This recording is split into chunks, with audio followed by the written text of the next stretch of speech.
Eu vou apresentar a Márcia, que para muitos de vocês nem precisaria. A Márcia é a Márcia Regina do Nascimento Sambugari.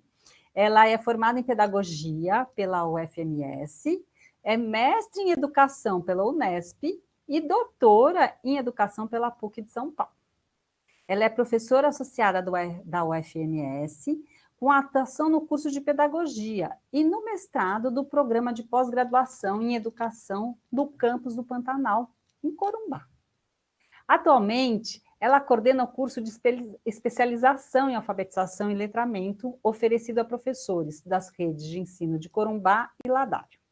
Deve ter gente de Ladário por aqui também, né? Além do pessoal de Corumbá, que bom. A Márcia também atua nas áreas de alfabetização, letramento e formação de professores, articulando o ensino e a pesquisa de extensão. Gente, tomara que nossa noite seja bem agradável. Márcia, é com você agora. Um bom momento para você e espero que suas palavras nos inspirem ainda mais. Boa noite. Primeiramente, quero agradecer, né? É uma honra muito grande estar nesse momento, dialogando aqui com a Rosaura Soligo, minha bibliografia, né, minha referência nas leituras, também dos meus alunos. Então, quero externar, né, essa gratidão de compartilhar esse momento.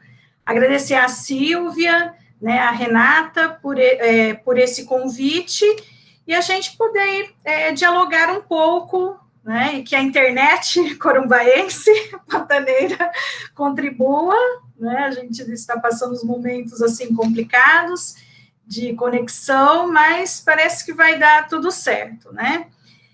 E a minha fala, quando a Renata entrou em contato comigo, eu fiquei, né, pensando de buscar a voz, né? Então, a minha fala hoje é um pouco a representação aí da fala de vocês, né, professora, professor que respondeu um questionário, que a gente aplicou um questionário, eu falo a gente, porque a minha orientanda do mestrado, Natiele Nobre, contribuiu, porque, na verdade, faz parte de um projeto de pesquisa, formação e práticas, iniciação e constituição da docência em contextos de alfabetização, formação e práticas, é um projeto a qual ela está vinculado também. E aí nós fizemos esse questionário, né, pensando, né, nesse contexto bem singular e rico que nós temos aqui em Corumbá, né, com escolas, porque às vezes a gente fala o professor no Pantanal, e isso me desconstruiu no primeiro seminário, ser professor no Pantanal, porque às vezes a gente, né, fala, professor no Pantanal somente lá, né, o que está lá na Ribeirinha, não, é todo esse contexto aqui peculiar que nós vivemos. Então, a região, né, estamos numa região fronteiriça, e aí nós incluímos também Ladário, que está na região fronteiriça, né? A gente sempre fala de Corumbá, mas também enviamos aos professores, né, que trabalham nos 3 primeiros anos do ciclo de alfabetização, e trazendo também a escola, não fechamos, né, a escola pública e a particular também, né. E aí, aqui, então, eu trago um pouco, a gente teve o retorno de 142 professores, aqui não vou, né, situar, mas só de uma forma geral, e nós, como procedimento metodológico, a gente utilizou nuvem de palavras, né, que qual é o objetivo? Você verificar a frequência dos termos, né, das palavras. Então, algumas questões a gente pediu para que respondesse em 2 palavras o que é, por exemplo, ser professor, né, no alfabetizador no Pantanal, quais os desafios, e outras questões, né, textuais, que responderam, e também nós colocamos no sistema para buscar, né, quais as palavras mais fortes, né, a imagem, né, a frequência aí dessas palavras. E aí, então, a gente organizou em eixos, e eu vou trazer um pouco esses eixos, que são os eixos, né? Ser professor alfabetizador no Pantanal, conhecimentos e saberes necessários, e desafios do trabalho pedagógico, a leitura escrita no ensino remoto, e as expectativas sobre o trabalho pedagógico sobre a leitura escrita nesse retorno. Né? Então, o que é ser professor alfabetizador, professora alfabetizadora, nesse nosso contexto? E aí, assim, eu digo nesse nosso contexto porque eu falo que eu já virei corumbaense, né? Estou desde e claro, indo e vindo, né, com as formações, o mestrado e tal, mas tomei o caldo de piranha e voltei, né, assim que o pessoal fala, né, voltei aqui para Corumbá, trabalhei 12 anos como professora alfabetizadora, né, em escolas, e aí, então, a gente tem, né, um pouco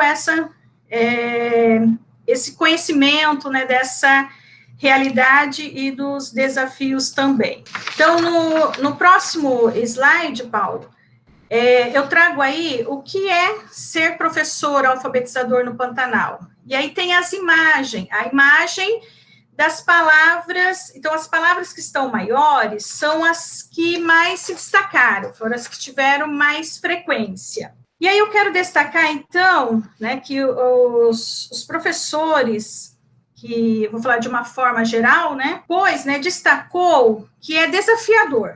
Então, ser professor, né, em contexto aí pantaneiro, contexto fronteiriço, é desafiador, é um desafio, né? É também dedicação, né, e é um constante reinventar, e é necessário um comprometimento. E aí eu vou, então, relacionar esse ser professor com os conhecimentos e saberes, né, que os professores colocaram, que é o próximo slide. Quais conhecimentos, então, diante desses desafios, né, dessa dedicação desse professor, desse reinventar-se, porque, na verdade, tem uma relação, né, embora eu trouxe slides, mas tem uma relação, né, do ser, desse conhecimento, desses saberes, os desafios e aí as possibilidades, né? Então, quais são esses conhecimentos e saberes? E aí foi bem interessante, porque alguns até foram descrevendo, colocando situações, né, no Pantanal. Então, na cidade você vai trabalhar o trânsito, mas no Pantanal tem a questão da navegação, então tem as especificidades de cada realidade. Então, nós temos várias realidades. Então, a questão da cultura, né, da história local e da comunidade. E aí, aqui eu destaco que, por exemplo, nós temos várias escolas das águas, né, que aqui é intitulada Escola das Águas, e o campo, né, água, campo, terra, né, mas mesmo nas escolas das águas, pelos vídeos que a gente também assistiu de algumas professoras que enviaram, né, tem as suas especificidades também, né, então, esse conhecimento, né, da realidade da comunidade. Então, as especificidades da região, né, a cultura, a tradição, o trabalho a partir dos ciclos aí de cheia, né, da seca, os fenômenos, a valorização dos conteúdos locais de uma região fronteiriça e pantaneira, conhecer um pouco o espanhol. Então, isso ficou bem forte, né? Nós temos bastante alunos bolivianos nas nossas escolas, então o desafio, né, do professor ensinar para essa criança a segunda língua, porque a primeira língua dele é o espanhol, né? Então, como alfabetizar? E aí, é interessante, tiveram vários depoimentos nesse sentido. Conhecer como funciona a comunidade no Pantanal, né, e uma questão fundamental é a formação constante desse professor. Então, ele buscar sempre os conhecimentos, né, para o trabalho.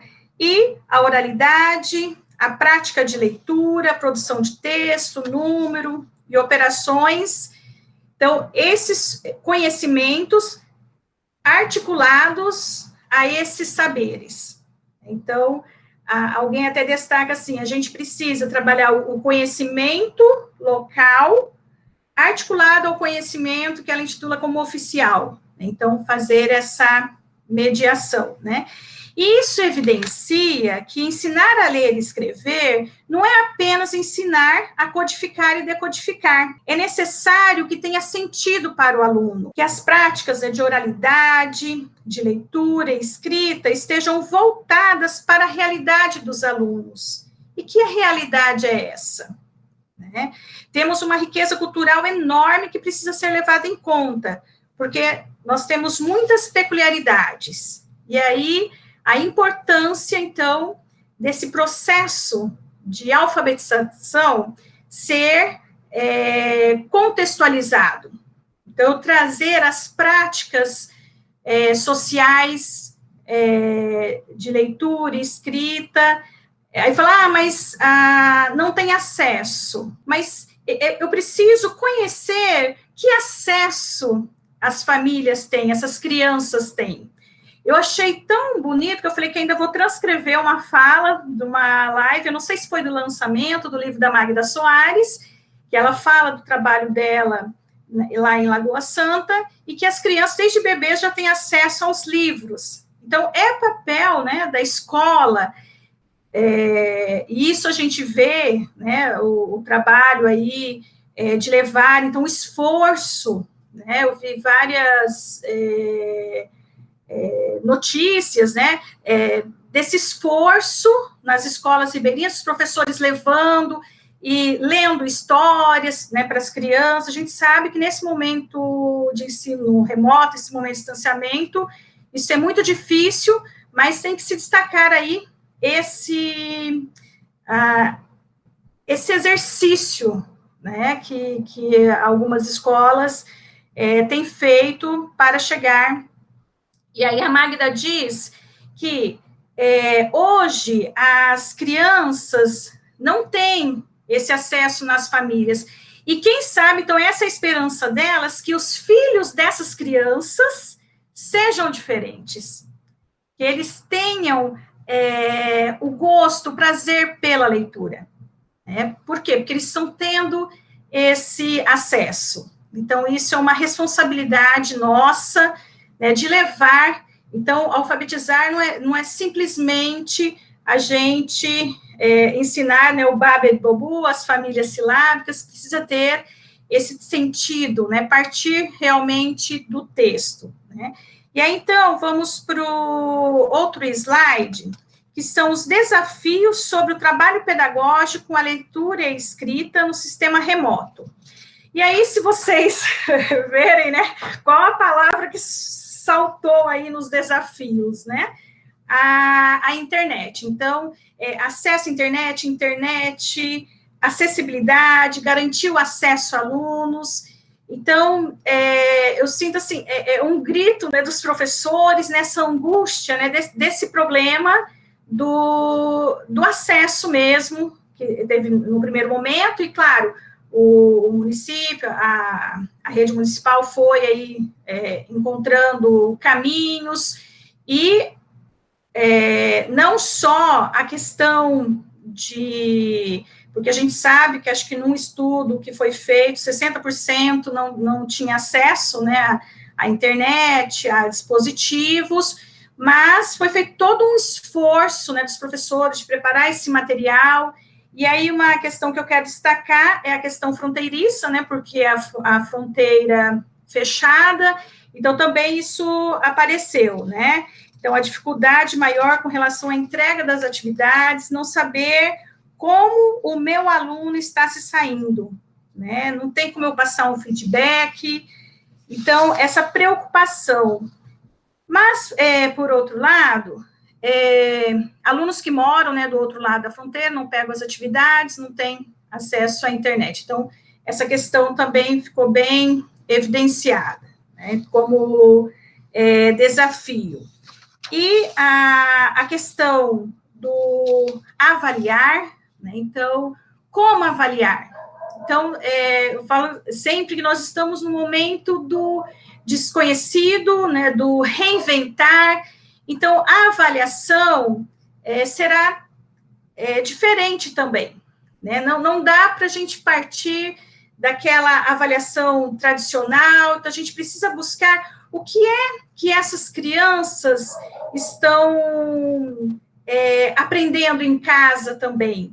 Então, o papel, né, da família, essa relação da família foi colocada também como desafio, porque também não dá para a gente transferir para a família toda a responsabilidade, né? Então, tá aqui, tem que fazer, a semana que vem traz, considerando todas as situações, né, que essas famílias também estão vivenciando, e as crianças, né, porque as crianças, acho que sofrem muito, né, eu tenho 2 filhos, né, que a questão da escola, né, da importância da escola na vida deles. E aí eu vou para o último slide, Paulo, que é a expectativa. Então, diante desse ser professor, desses conhecimentos que eu preciso levar em conta e os desafios, qual a expectativa com relação a esse retorno? Né? O que esperar? E aí tem algumas palavras também estão, né, saltam aí nessa imagem, né, da nuvem de palavras, que é planejamento, diagnóstico, determinação e esperança. Apareceu frustração também, nesse sentido de o que esperar. Mas aí eu vou fazer uma relação com a questão do planejamento, né? Um novo, né, que a gente vai precisar, enquanto escola, né, aí voltando à questão do coletivo, né, desse trabalho coletivo, e o que o Ibernon também traz, né, das situações problemáticas. A gente tem um problema geral, né, num contexto aí, vamos dizer aqui de Corumbá ou de Brasil, mas nós temos as situações problemáticas, né, que são situações de cada escola, de cada espaço, de cada sala, de cada, por exemplo, as situações do primeiro ano, as situações do segundo. Então, vai ser um momento, né, que a gente vai precisar planejar, né, pensando nessas necessidades. Não dá para planejar pensando na BNCC, primeiro, né? Então, a gente tem aí a base. Então, os conhecimentos, né, que a gente precisa ter para cada nível, né, para cada ano. Então, não é possível. É algo que a gente, professor Luiz Carlos de Freitas, tem trazido bastante isso, né, nas discussões dele também, que essa necessidade desse planejamento a partir das situações de cada escola, né? Então, a escola do campo, sim, mas cada espaço, né? Claro, a gente vai trabalhar de uma forma geral, mas tentar atender a cada situação, a cada peculiaridade. Então, a gente percebe, assim, essa riqueza, né, que a gente tem aqui no Pantanal, né, de situações, e mesmo na cidade, né, a gente tem a escola Beira Rio, a escola da parte alta e a escola central, que são também realidades diferentes. E aí, claro, a escola mais próxima, bom, a gente já está no contexto de fronteira, né, como eu disse, Neladário também está, que a gente às vezes acha que a fronteira é só lá quem está próximo, né, à fronteira, aquele limite. Então, são vários desafios que nós temos, né, e principalmente, né, quero ressaltar na voz, né, desses professores que responderam, que é isso mesmo, né, é essa determinação, reconhecer que precisamos planejar a partir do hoje, né, não do ontem, das atividades que eles fizeram, mas o que nós queremos. E aí eu preciso de metas, né, eu preciso pensar onde eu quero que o meu aluno chegue, né, mas não das metas das habilidades da BNCC, mas das metas do trabalho, do conjunto, vamos dizer assim, né, da realidade que eu tenho, da turma que eu tenho. Eles estão, como eles estão, é o primeiro ponto, e onde eu quero chegar, né? Mas esse onde eu quero chegar é considerando toda essa situação que nós vivemos, porque eu sei que tem toda a pressão das avaliações externas, de cumprir, né, hoje o currículo, né, a BNCC, mas nós temos que considerar também, né, se queremos de fato, né, que essas crianças façam uso social da leitura e escrita, a gente precisa buscar trabalhar a partir dessas necessidades deles. E aí eu concluo, então,